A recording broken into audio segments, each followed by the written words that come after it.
Bueno, hoy 21 de marzo vamos a Guelatao en un ratito, Oaxaca, vamos para allá. Y decidimos el día de hoy presentar los avances de el Fondo de Aportaciones para la Infraestructura Social, que está destinado directamente a pueblos y comunidades indígenas y afrodescendientes. Ya lo habíamos presentado aquí en la mañanera, pero es importante darle continuidad. ¿Qué quiere decir esto? Se aprobó la reforma constitucional el año pasado, una reforma que envió el presidente López Obrador para que todos los pueblos indígenas sean reconocidos como sujetos de derecho, con patrimonio propio.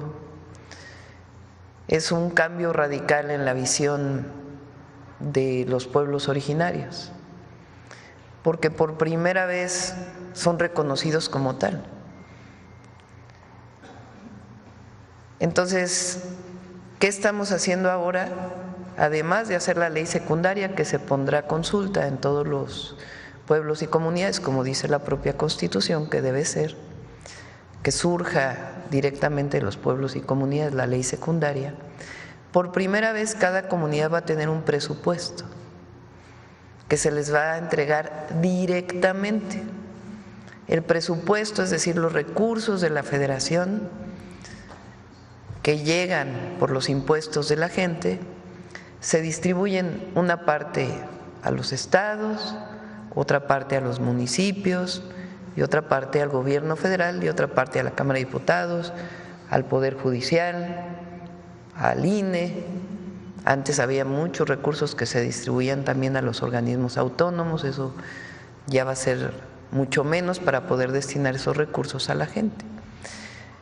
Ahora la distribución del presupuesto es al gobierno federal, a los gobiernos estatales, a los gobiernos municipales y a los pueblos originarios y afrodescendientes, de manera directa. ¿Cómo se va a ejercer? Nos lo va a explicar Ariadna y también Yuki Hueda Tanate, que es directora de Información Estadística del Instituto Nacional de Pueblos Indígenas. No pudo estar Adelfo porque ya está allá en Guelatao. Pero ahora entonces el presupuesto tiene un cuarto nivel, que es directamente a los pueblos, a las comunidades. ¿Cómo se va a ejercer? Como se ejerce, por ejemplo, la escuela es nuestra. Se hace una asamblea de la comunidad elige, si ya tienen sus propias autoridades, pues se dará a las autoridades, y si no, el pueblo elige una comisión que va a administrar esos recursos. ¿En qué se va a utilizar? En lo que decida la asamblea y que cumpla con los requisitos presupuestales. Son 13,000 millones, ¿no? ¿Cuántos son? 12,400 millones de pesos que por primera vez en la historia se destinan de manera directa a las comunidades indígenas y afrodescendientes. Entonces nos van a platicar cómo es que se distribuye este recurso, porque ya inician el próximo mes las asambleas en todas las comunidades de pueblos originarios. Entonces Ariadna y luego Yuki, y luego para el cierre de la conferencia Suave Patria, como todos los viernes, con Bulmaro. Adelante, Ariadna. Con su permiso, Presidenta, buenos días a todas y a todos. Adelante, vamos a presentar cómo se va a operar el fondo y lo que hasta ahora hemos construido también en conjunto con el Instituto Nacional de Pueblos Indígenas. La reforma constitucional al artículo 2 habla de que México es una nación única e indivisible, basada en la grandeza de sus pueblos y sus culturas, que se reconoce a los pueblos y comunidades indígenas como sujetos de derecho público con personalidad jurídica y patrimonio propio, que habrá de determinarse mediante normas y criterios compensatorios, equitativos, justos y proporcionales, asignaciones presupuestales para los pueblos y comunidades indígenas y afromexicanas que serán administrados directamente por estos. Con base en lo que hoy establece la Constitución de nuestro país, la presidenta determinó, si nos ayudan con la siguiente, gracias, que en el presupuesto de la Federación para este año 2025, que por lo menos el 10% del fondo se destine a los pueblos y comunidades indígenas y afromexicanos. Eso quedó aprobado en el presupuesto de la Federación. Los recursos se destinarán exclusivamente respecto a este fondo a obras y acciones básicas e inversiones para las comunidades en materia de infraestructura, que va dirigido este fondo a la población en pobreza y en pobreza extrema. De tal manera que con este fondo las comunidades inviertan en esta infraestructura que ayude a combatir la pobreza. Y este fondo, como lo ha expresado nuestra presidenta, se entregará de manera directa a los pueblos y comunidades por parte de la Tesorería de la Federación. Es decir, desde la Secretaría de Hacienda se depositará directo a los pueblos y comunidades, no pasa por el Estado ni los municipios, porque se ha reconocido ya su existencia como sujeto de derecho público a las comunidades. Adelante. ¿Cómo se va a distribuir este fondo? En este año son 123,743 millones de pesos que tiene este fondo en total. El FICE, que es el Fondo para la Infraestructura de los estados, va a recibir 13,500 millones de pesos para los gobiernos estatales.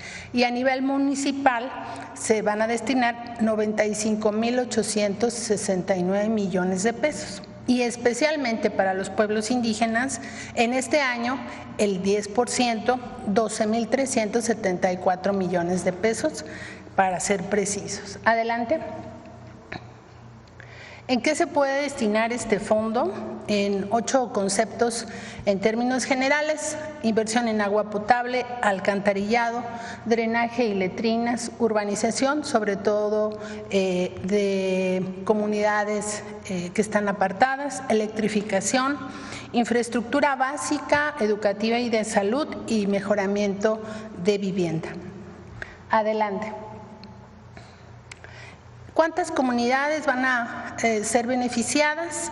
En el caso de las comunidades indígenas serán 14,742 comunidades que están constituidas o conformadas por 27,278 localidades, de tal manera que esta inversión llegará a lo que nosotros denominamos el México profundo. En las comunidades afromexicanas, que también son reconocidas hoy en nuestra Constitución, son 431 comunidades en 462 localidades.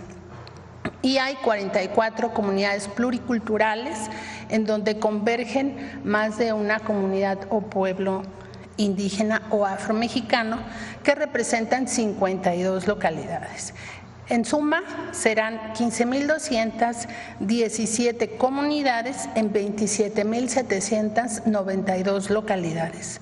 Este análisis lo hemos hecho en conjunto con el INPI y bueno, nos ha llevado un tiempo importante hacer el análisis y también del cumplimiento de pobreza y rezago social. Adelante. Como también lo comentó la presidenta, vamos a iniciar a partir del 1 de abril las asambleas con las comunidades y los pueblos indígenas. Se van a elegir, se va a realizar la asamblea y se van a elegir 2 comités: el comité de administración, que tendrá la responsabilidad de ejecutar los recursos destinados a las obras de infraestructura, y también se va a establecer un comité de vigilancia, que es el que dará el seguimiento a la ejecución de las obras.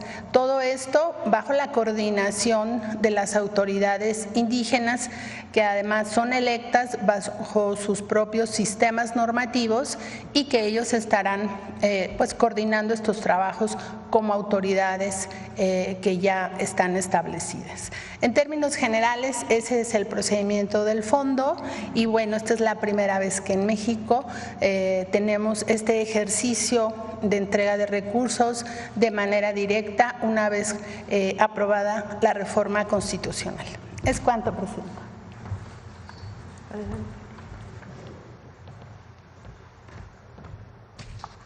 Con su permiso, buenos días a todos, Presidenta. Bueno, yo les voy a hablar del Catálogo Nacional de Pueblos y Comunidades Indígenas y Afromexicanas, que es justo el instrumento que tiene el Estado mexicano para identificar a los pueblos y a las comunidades, ¿no? Es un ejercicio que comenzamos desde el 2022 y el 9 de agosto del año pasado se publicó una primera versión del catálogo y el 21 de febrero se hizo una actualización y pues actualmente identificamos 70 pueblos indígenas y al pueblo afromexicano. Son 16.114 comunidades las que están ahí.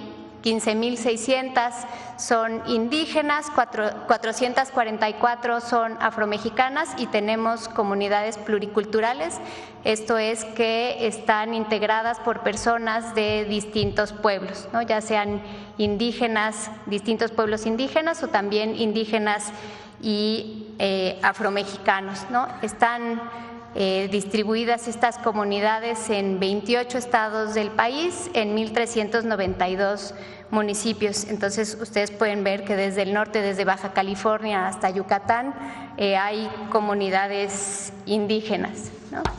En la siguiente, por favor. En la siguiente tabla, pues ustedes pueden ver la distribución por entidad federativa de estas comunidades y bueno, donde se observa que hay más comunidades es en Oaxaca, que son 2.914, después en Chiapas 2.735 y seguido de Veracruz con 2.584 comunidades, ¿no? Toda esta información, si quieren pasar a la que sigue, está disponible en la página del catálogo, es catálogo.impi.gov.mx y entonces ustedes, nosotros lo que hicimos es ir a preguntarle a las comunidades cómo son, ¿no? Y entonces aquí pueden, si consultan por comunidad, de cada comunidad que está en el catálogo pueden saber qué lengua hablan, cuáles son sus fiestas, quiénes son sus autoridades, cómo son todas sus instituciones, también viene una parte de la economía, ¿no? de estas comunidades. Entonces, esto ya está disponible y pueden consultarlo cuando gusten.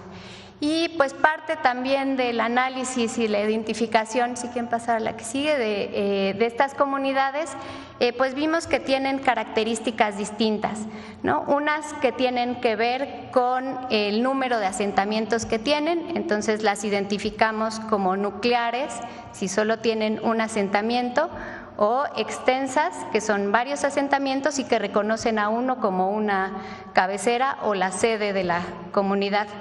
También las identificamos de acuerdo al hábitat, digamos, donde viven, si son rurales o urbanas. Aquí pues difiere un poco con la definición que tiene INEGI, porque nosotros analizamos no solo la población, sino si viven en alguna zona urbana o en una metrópoli, y eso lo hacemos a partir del Sistema Urbano Nacional, ¿no? Y por último, que tiene que ver con la antigüedad del asentamiento de las comunidades, ¿no? Hay comunidades que están en su territorio ancestral o que se fueron moviendo también dentro de su territorio, o también hubo dotaciones de tierras y comunidades de unos pueblos llegaron a un territorio antes de y hasta 1992, y esas son las que consideramos como comunidades en asentamiento antiguo, y ya las otras son residentes o migrantes, ¿no? Y bueno, para darle también certeza, si podemos pasar a la siguiente, ya que identificamos al sujeto de derecho, al sujeto colectivo, pues el instituto les va a emitir una constancia de que están en el catálogo, ¿no? Esto es lo que los reconoce como sujetos de derecho como comunidad. Y bueno, esta constancia tiene como varios mecanismos de seguridad para validar la constancia, ¿no? Tiene una parte también del fundamento legal. En un recuadro pueden ver los datos básicos. Ustedes, las comunidades, pues tendrán su constancia con su nombre, al pueblo al que pertenecen y pues estos mecanismos de seguridad, y que se estarán entregando y que les servirán pues como un documento, pues sí, para identificarse. Es cuanto. Pues esa es la información del día de hoy y pasamos a las preguntas. Nancy. Buenos días, Presidenta. Buenos días a todas y a todos. Nancy Flores, de la revista Contralínea. Presidenta, el próximo lunes 24 de marzo se cumplen 14 años de que los grandes medios de comunicación en México firmaron un pacto de silencio con el gobierno de Felipe Calderón en asociación con García Luna. Este pacto de silencio lo traigo a colación porque en aquel momento estas corporaciones mediáticas indicaron que pues no iban a hacer apología del delito, apología del crimen organizado, y entonces firmaban este pacto. En los hechos sirvió para pues no informarle al pueblo de México las atrocidades que se cometieron en aquel sexenio y sobre todo para ocultar y de alguna manera convertirse en cómplices de la sociedad entre García Luna y el cártel de Sinaloa. Ahora parece que han olvidado aquel supuesto compromiso de que no iban a hacer apología del crimen y llegan al extremo de comparar a los cárteles del narcotráfico con el terrorismo, ¿no? En consonancia con la narrativa del gobierno estadounidense. Y también en esta misma tesitura hablar de que en el rancho Izaguirre, en Teuchitlán, pues se evidenciaría un campo de exterminio, comparándolo con estos campos de exterminio de la Alemania nazi de Adolfo Hitler. Donde todos lo sabemos porque está muy documentado, existían cámaras de gases y también grandes hornos de cremación. Ayer se hizo un recorrido en este rancho Izaguirre, un hecho inédito. Se permitió a la prensa y también a los padres, madres y familiares de personas desaparecidas ingresar a ese rancho que es el lugar de los hechos. Contralínea asistió, aplicamos varias técnicas del periodismo de investigación, entre ellas una muy particular que se llama observación estructurada. Y fuimos a ver si realmente existían estas cámaras de gases o estos hornos, porque nada más se había hablado de las cremaciones, estos hornos de cremación, para ver si realmente es equiparable con lo que ocurrió en la Alemania nazi. No existen, no hay evidencia de ello. Lo que sí había, por supuesto, es este terreno escarbado, la zona donde se supone que hacían entrenamientos, en fin, lo que ya se documentó y está también en la revista Contralínea. Preguntarle, Presidenta, sobre este informe que va a dar, pues porque ahora estos opositores, sobre todo, están explotando el legítimo dolor de las familias de desaparecidos, ¿no? Que con justa razón exigen justicia y exigen conocer el paradero de sus familias. Pero más allá de eso, existe una estrategia comunicacional que tiene que ver con este nado sincronizado, no solo en este tema de Teuchitlán, sino en otras temáticas, y que en el fondo buscaría la intervención de Estados Unidos en nuestro país. Entonces, preguntarle cuándo va a presentar este análisis que está haciendo su administración de estas corporaciones mediáticas y también de los opositores, pues que aprovechan el dolor de las familias para pues generar este clima también de pánico y de supuesta indolencia. Qué bueno que lo comentas. En efecto, ayer se abrió este rancho en donde en septiembre, o más bien en septiembre del año pasado, lo explicó muy bien el fiscal.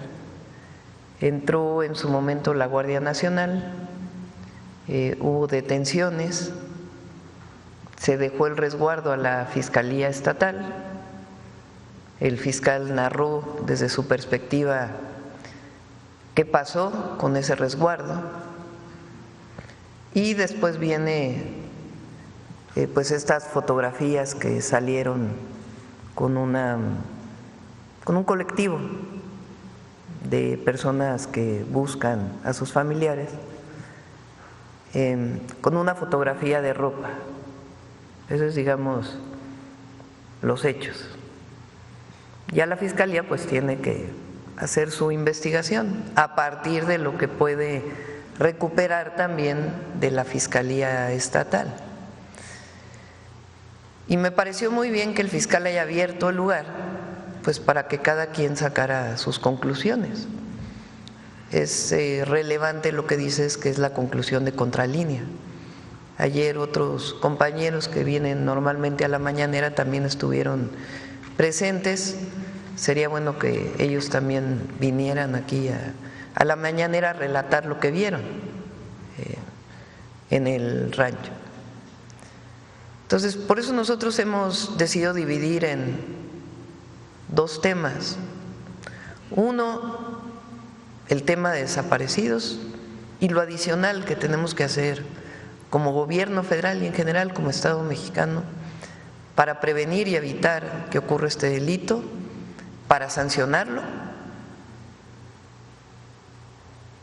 dentro del marco de la ley, quiénes son los responsables, y poder seguir junto con los familiares buscando a las personas desaparecidas. Ese es un tema. Y también hablar del número de desaparecidos, en qué fecha se dieron, de dónde vienen las fuentes, y seguir buscando y modificar las leyes para permitir que se prevenga, que se sancione y que se siga buscando a las víctimas de desaparición y apoyar a los familiares. Ese es un tema y está vinculado ahora a la desaparición, porque eso es muy importante, principalmente a la delincuencia organizada, porque hubo una época en México en donde la desaparición forzada la hacía el Estado. El gobierno desaparecía a personas que políticamente estaban en contra del gobierno. Eso es otra historia distinta a lo que ocurre ahora. Y en efecto, muchas veces se utiliza a los familiares de las víctimas que tienen pues un dolor enorme y que nosotros nunca nos vamos a confrontar con ellos, para ser parte pues de una narrativa. Esa es una parte. La otra parte es cómo fue que fue creciendo esta historia del campo de exterminio. ¿Quiénes fueron los que hablaron por primera vez de eso? Entonces, eso ya lo vamos a terminar, pero no queremos que se vincule una cosa con la otra. Y sí, en efecto, hay medios, hay algunos medios que ya entendieron que vivimos una situación distinta. Decía el presidente López Obrador en una frase que le comentó Alfonso Durazo en un recorrido de los que hicimos en la transición, que dicen los yaquis: antes como antes, ahora como ahora. Y sí, hay muchos medios que hay que reconocer, han comenzado a entender que estamos viviendo una nueva etapa, pero hay muchos otros, ya vamos a presentar en su momento, y particularmente algunos personajes de esos medios, o que tienen espacio en esos medios, que sin información comienzan a difundir una nota. ¿Por qué un periodista? Pregunto a los periodistas. ¿Cómo es que un periodista que tiene 40, 50 años siendo periodista, o difundiendo las noticias. Por una fotografía hace todo una construcción. ¿Por qué no van a la información fuente, base? Entonces, tiene que hacerse la investigación en Teuchitlán, en Jalisco, a fondo. Y eso le toca ahora a la Fiscalía General, con la información que le dé la Fiscalía Estatal. Segundo, que cada uno de los que fue a ese lugar, de los periodistas, más allá de la situación de las víctimas y de los familiares de los colectivos, que diga qué vio.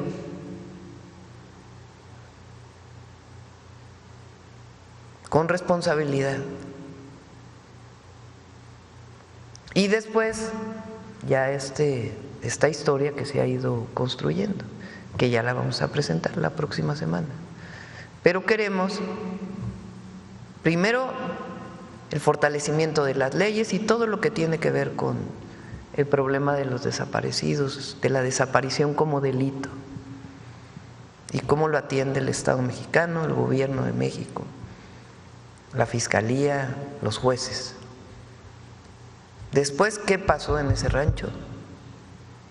Que los periodistas narren lo que vieron como lo están haciendo ustedes. Y tercero, toda esta ola que en realidad están en contra del gobierno, no hay otra razón. Y que en efecto divulgan esta información, entre otras cosas, pues también para equipararse al tema del terrorismo. Ahora, nosotros estamos haciendo nuestro trabajo y eso es importante. Y nuestro trabajo tiene que ver con el trabajo del Gabinete de Seguridad para disminuir los delitos en el país. Tiene que ver con decir la verdad siempre y tiene que ver también con el derecho de réplica. Y con todo el trabajo que hacemos como gobierno, evidentemente, todos los 100 puntos de nuestro proyecto de nación, que es parte de la transformación que estamos viviendo. Pero sí es importante que cada uno asuma su responsabilidad y que en efecto actuaron de una manera en el pasado. Hay algunos que no han cambiado y no quieren cambiar y que su objetivo es estar en contra de nosotros, no importa lo que digan, no importa con base en qué información, y otros que comienzan a cambiar y que espero que otros se sumen a esto. Y si no, de todas maneras ya es muy distinto hoy en México al México de aquellas épocas, y entre otros gracias a muchos medios alternativos que hoy tienen una manera de informar y posicionar de una manera distinta. Presidenta, quizá en ese análisis sea importante revisar otras narrativas que han ido acompañando también esta posición de Estados Unidos, sobre todo a raíz de que Donald Trump asumió la presidencia. En otro tema, Presidenta, preguntarle, porque en este programa que se llama Typical TV, hace unos días, un par de semanas, uno de los colaboradores, este es un programa de la derecha, uno de los colaboradores pidió que si se está combatiendo la criminalidad en México, pues entonces se busque extraditar a Felipe Calderón, ¿no?, por narcopolítica, así lo dijo esta persona en Atypical TV. Y ya no sería solo el consenso de aquellos que participaron en la consulta ciudadana para conocer si se quería o no juzgar a los expresidentes, que la mayoría votó porque sí, y también ahora hay un consenso en la Casa Blanca de que el narcogobierno se vivió precisamente en el sexenio de Felipe Calderón por la asociación de Genaro García Luna, entonces secretario de Seguridad Pública, con el cártel de Sinaloa. Preguntarle, presidenta, pues si será posible revisar este caso de Felipe Calderón y sobre todo que en su caso, si se encuentran elementos, pues se denuncie ante la Fiscalía General de la República para buscar, pues eso, que rinda cuentas frente al pueblo de México. No nos corresponde a nosotros, le corresponde en todo caso a la Fiscalía, si es que llegara a encontrar estas evidencias. Ahora, desde mi perspectiva, el momento histórico que estamos viviendo, la conciencia que hay en el pueblo de México, la diferencia en la manera en que hacemos las cosas, las consecuencias de la guerra contra el narco, la detención de García Luna, una persona que llega a la presidencia, Calderón, con un fraude electoral, que para legitimarse declara la guerra contra el narco, que pone al frente de esa guerra a un personaje, García Luna, que lo premian en Estados Unidos, que tiene toda esta cadena de vínculos en su momento con periodistas, con organizaciones de la sociedad civil. Se incrementan los homicidios a más del doble. Las desapariciones. Las desapariciones. Y luego resulta que el personaje que se encargó de esa guerra estaba vinculado con los cárteles y está detenido en Estados Unidos. Bueno, todo esto que hoy es público, que no hay que dejar de mencionarlo, porque hay jóvenes que tienen hoy 15 años que no vivieron aquel momento, o 18 y que lo vivieron de pequeños, que tienen que saber que eso fue lo que ocurrió en México, vinculado además, por ejemplo, con el hecho de que los mayores ingresos petroleros en el país y excedentes petroleros fueron en aquella época y que no hay una sola obra pública que distinga a aquel gobierno. Desde mi perspectiva, el pueblo de México ya lo juzgó.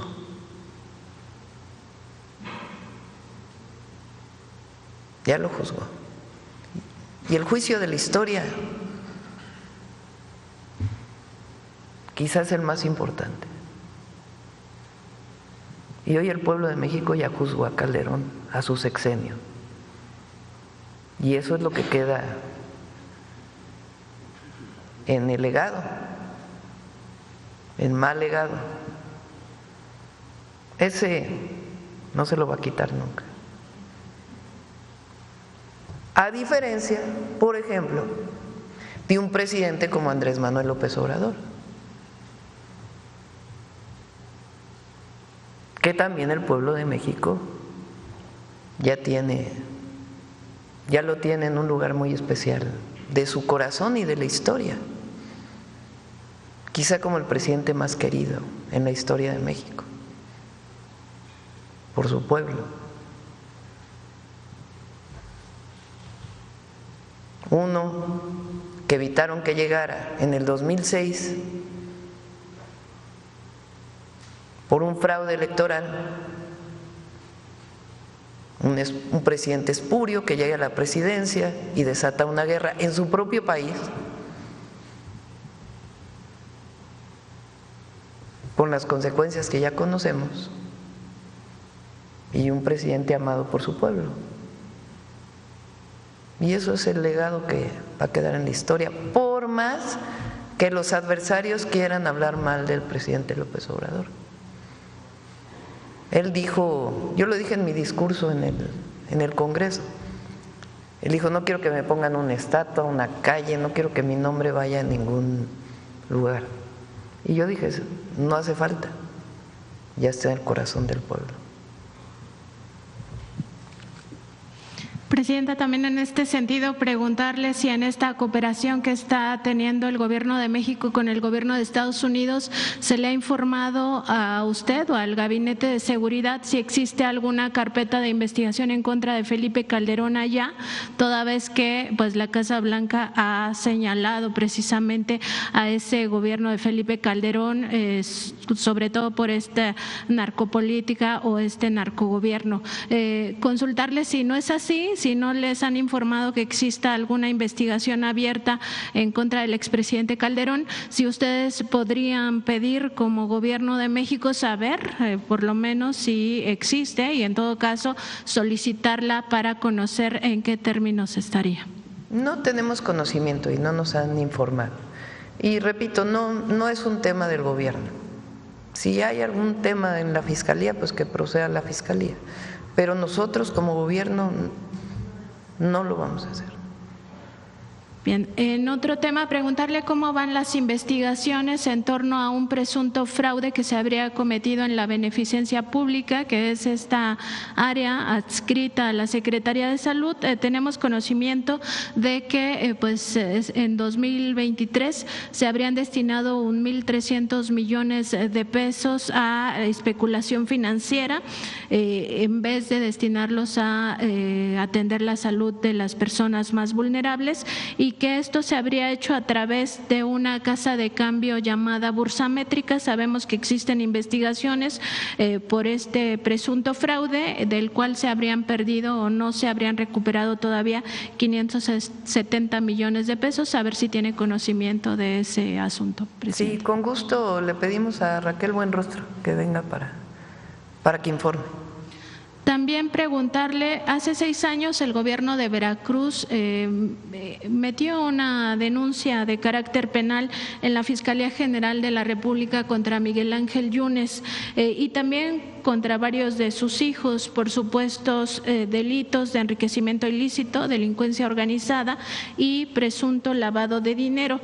Preguntarle si se podría conocer aquí en la mañanera qué pasó con ese asunto. Sabemos que está en la Fiscalía General de la República, que es autónoma, pero sí sería importante saber si eso sigue abierto, si ya se cerró por falta de elementos o qué sucedió con ello. Sí, creo que el próximo martes nos toca Gabinete de Seguridad y viene el fiscal. Si te parece, le preguntan ya directamente al fiscal. Y habían quedado pendientes 2 temas, presidenta, el asunto de si podría venir Pablo Gómez para explicar el traslado indirecto de recursos públicos hacia Latinus por vía de las empresas también de medicinas, y el caso de los casinos con la Secretaria de Gobernación, Rosa Isela. Sí, también lo tenemos pendiente y lo vamos a ver si la próxima semana. Gracias, presidenta. Son varios ahí, que no se nos vaya a pasar, Paulina, porque es Pablo, que pueda venir, Raquel, para explicar lo de la beneficencia, y Rosa Isela para casinos. Muy bien. Bueno, vamos a ver acá. Muy buenos días, presidenta. Ramón Flores del Centinela Informa y funcionarias que lo acompañan. Saber qué información tiene, porque ayer se presentó una megademanda del Infonavit que fue producto del contubernio con jueces, funcionarios de los poderes judiciales, estatales y notarías. Se demandó a más de 373,000 derechohabientes, quienes, sin ser notificados, fueron despojados de su patrimonio por medio de juicios masivos ilegales.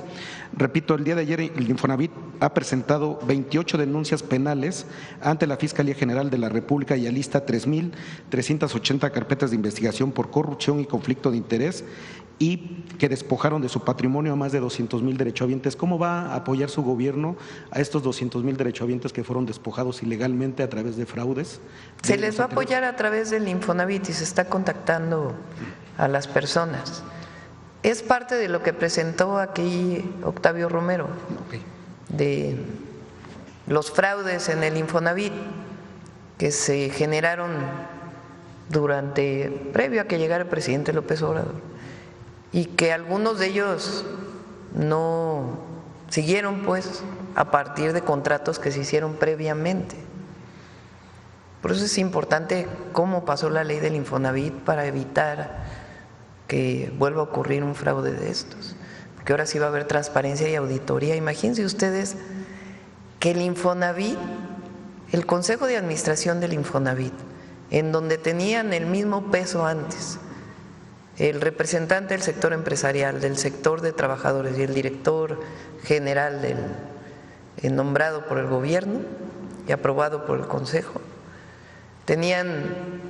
entre estos dos se ponían de acuerdo para muchos fraudes, y eran las personas, porque no necesariamente involucraba a otros empresarios o a la Cámara que representaban, sino los personajes que fueron parte de eso. En ese Consejo de Administración, a pesar de lo que el anterior director del Infonavit quería, se negaron a que la Auditoría Superior de la Federación hiciera auditorías. ¿Qué más? Pero eso sí defienden al INAI y los gastos en vacaciones, centros nocturnos y todo lo demás de los consejeros del INAI, pero nadie hablaba de estos personajes de que no permitían que la Auditoría Superior de la Federación, que depende de la Cámara de Diputados, hiciera auditorías en el Infonavit.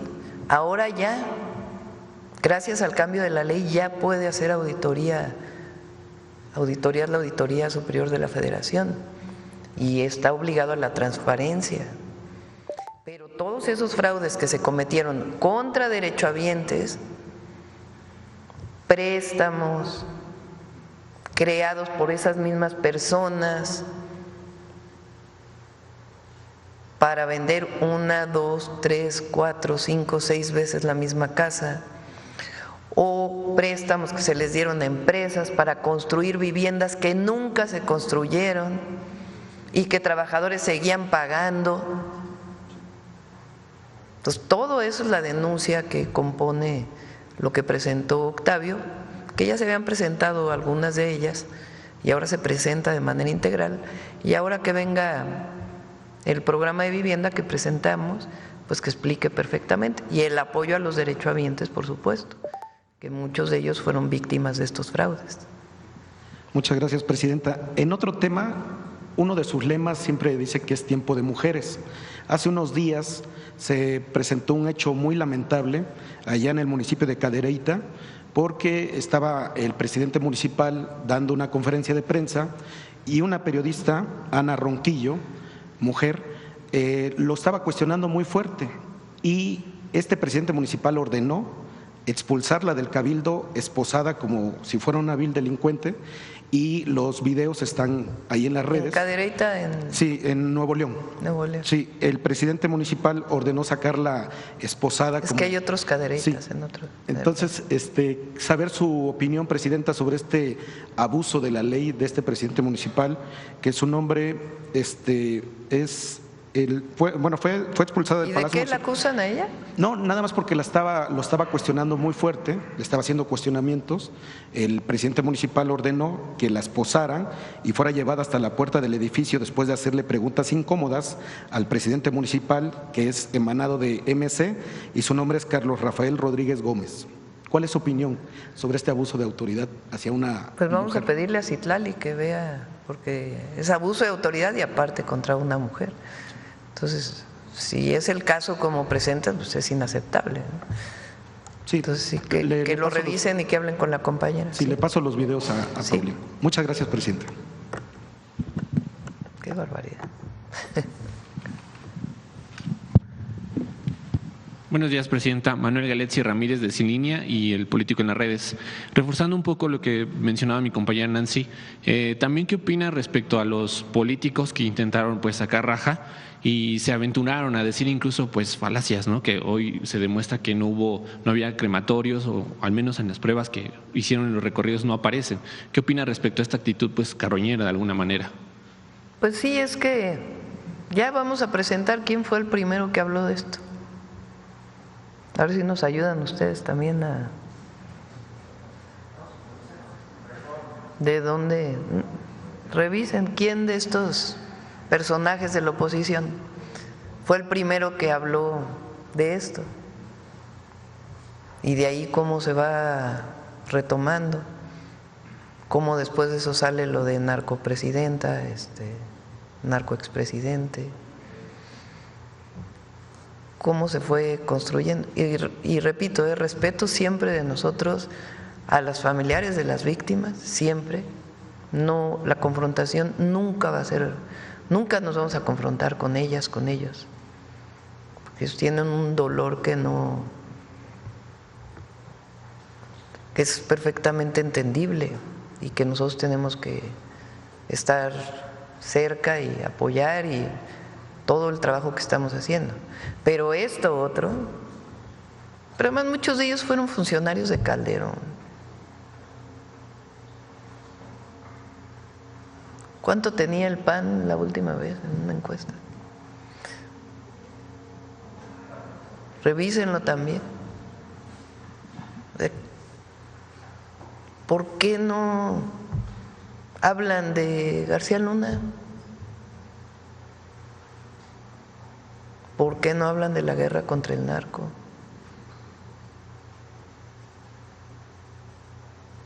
Entonces, lo importante es que la gente, todo el pueblo de México, sepa qué pasó allí.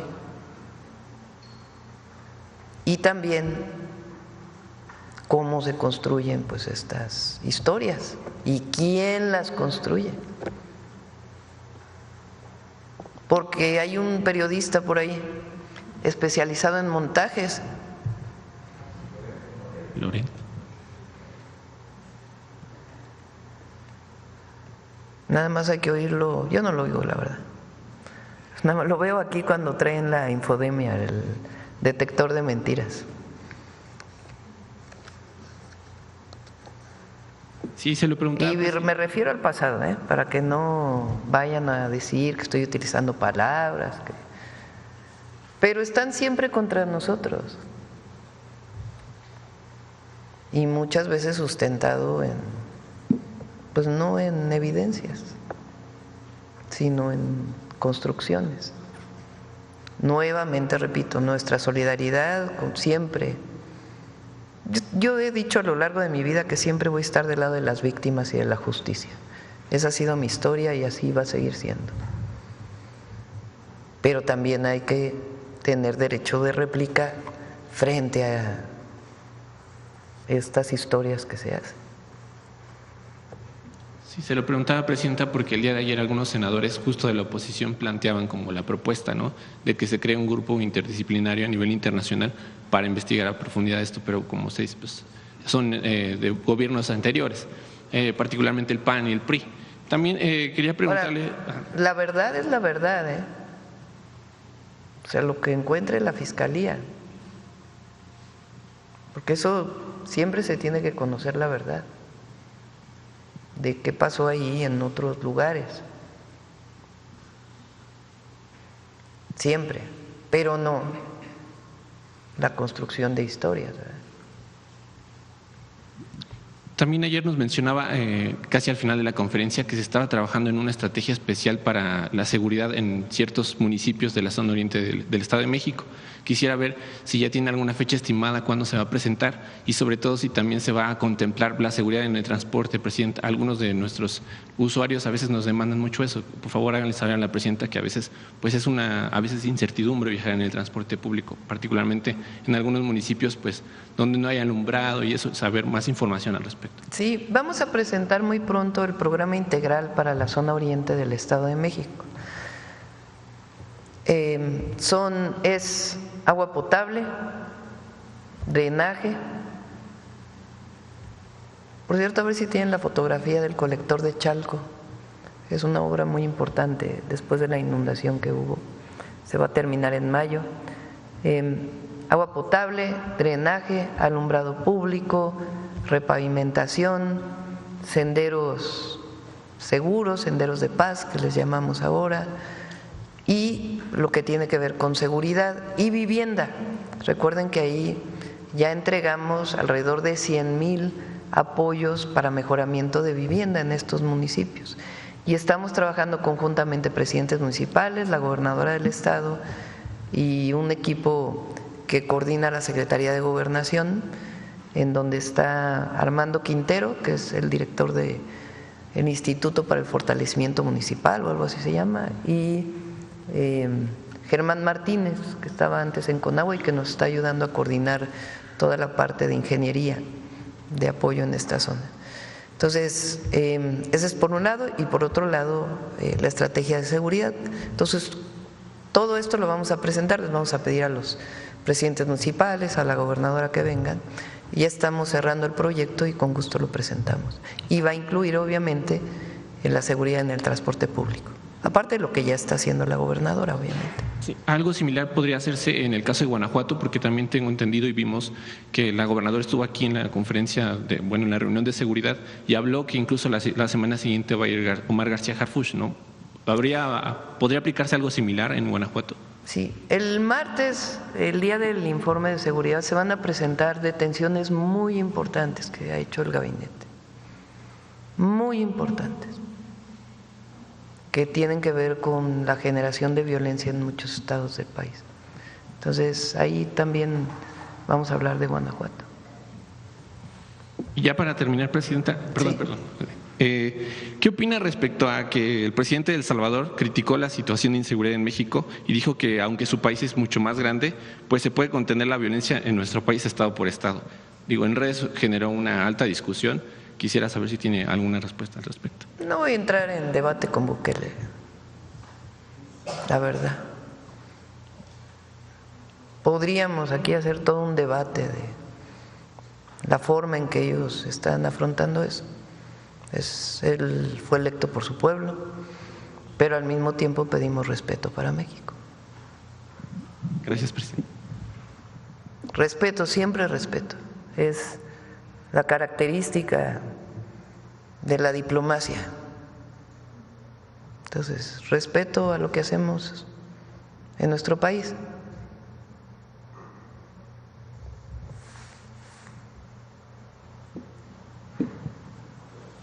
Doctora, ¿cómo está? Carlos Guzmán, de 4 Media Telecomunicaciones Veracruz.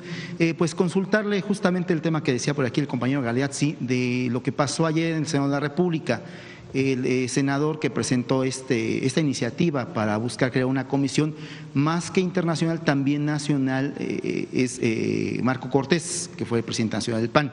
Es preguntarle su opinión respecto a eso y también sobre lo que pasó cuando él presentó el punto, porque era de obvia resolución, pero la gente de Morena se salió. Técnicamente en la cuestión legislativa se dice que reventó la sesión Morena, pero sí sería bueno consultarle si hay algún comparativo entre un caso que es Teuchitlán y el caso Ayotzinapa, y también sobre lo que pasó en el Senado de la República de ayer. Hay mucha hipocresía en Marco Cortés o en el presidente del PAN, el jefe del cártel inmobiliario. La verdad. Entonces, nosotros no construimos verdades. Entonces siempre decimos la verdad. Y es lo que le estamos pidiendo a la Fiscalía General de la República.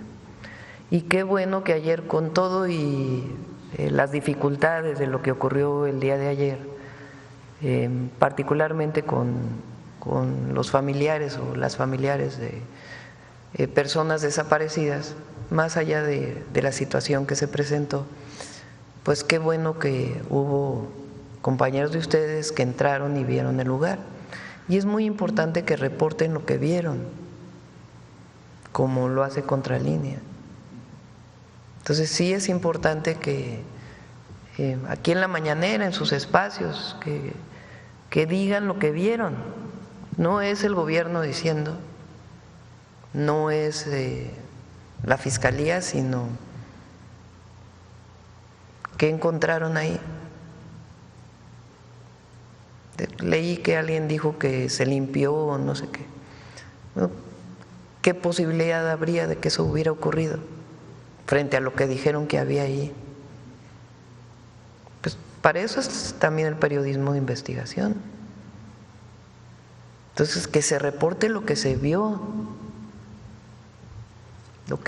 ahí, y que haga la Fiscalía su investigación, que va a ser una buena investigación a partir de lo que tiene también, porque como bien dijo el fiscal, pues no se resguardó el predio, primer problema.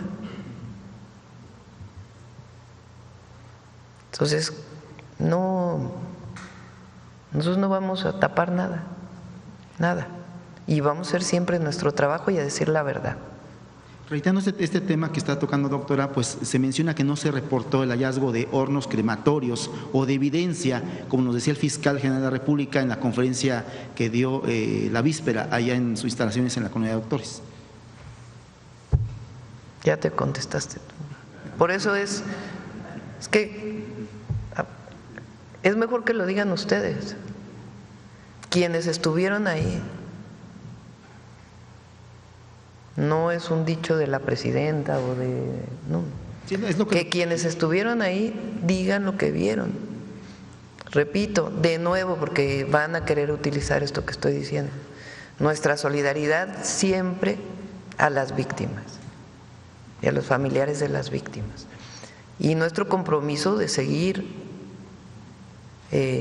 atendiendo de forma integral el problema de desapariciones, desde la prevención hasta la sanción, y seguir buscando. Pero eso no tiene que ver con el predio, y también con lo que en su momento vamos a ver cómo se construyó esta historia. Perfecto. Cambio de tema, doctora. Tenemos un plantón aquí a mis espaldas, el Zócalo, de la coordinadora de la sección 22, la 18 y la 9, si no mal recuerdo. Están en una jornada de 3 días de lucha por el tema de lo de la reforma que usted ya dispuso que se derogara de la ley del ISSSTE. ¿Qué llamado le haría a los integrantes de la CENTE que están efectuando lo que es esta jornada de lucha, doctora? Mi llamado es a los maestros y a las maestras de México, que nos ayuden a difundir esto que es el compromiso que yo he hecho con ellos, que es, número 1, el retiro inmediato de la iniciativa de reforma a la ley del ISSSTE presentada el 7 de febrero de 2025. ¿Por qué la estamos retirando? Porque no tenía nada contra los maestros esa ley.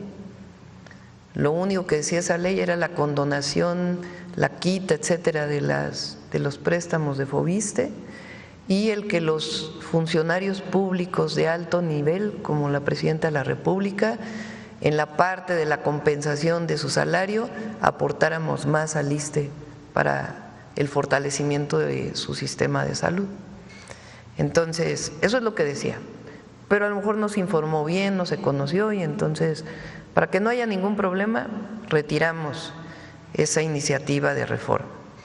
2, eso sí, establecer un programa para congelar, disminuir con quitas o condonar las deudas problemáticas que se han vuelto impagables para acreditados del Fobiste. Eso de todas maneras lo vamos a hacer, aunque venía en la iniciativa. ¿Por qué? Porque es para beneficio de todos los trabajadores del Estado que han pagado 3 veces su vivienda y siguen pagando. Entonces, a todos ellos les vamos a ayudar. Entonces, eso lo vamos a hacer. Y además vamos a revisar, sin modificar la ley, los mecanismos para que Fobiste construya viviendas y no solo de créditos, que es la atribución original que tenía el Fobiste y que fue modificada para también hacer negocios con los créditos del Fobiste. Entonces, esas 2 es nuestro compromiso con los maestros. 3, detener el incremento en la edad mínima de jubilación. ¿Qué quiere decir esto? Que cada 2 años aumentaba la edad para jubilarte. Entonces, no es lo mismo la edad a la que se jubiló un maestro hace 10 años que la edad en la que se va a jubilar en el 2026. Es mayor la edad en el 2026, porque así fue la ley del ISSSTE que se aprobó en el 2007. ¿Con quién? Con Calderón. Entonces, lo que decimos es no, en el 24 lo congelamos, ya nada de que siga aumentando la edad, la edad que estaba en el 24, eso se congela en adelante y a partir de ahí se pueden jubilar. Y la cuarta tiene que ver con la promoción y el reconocimiento y el ingreso de los maestros. Recuerden que Peña hizo una reforma educativa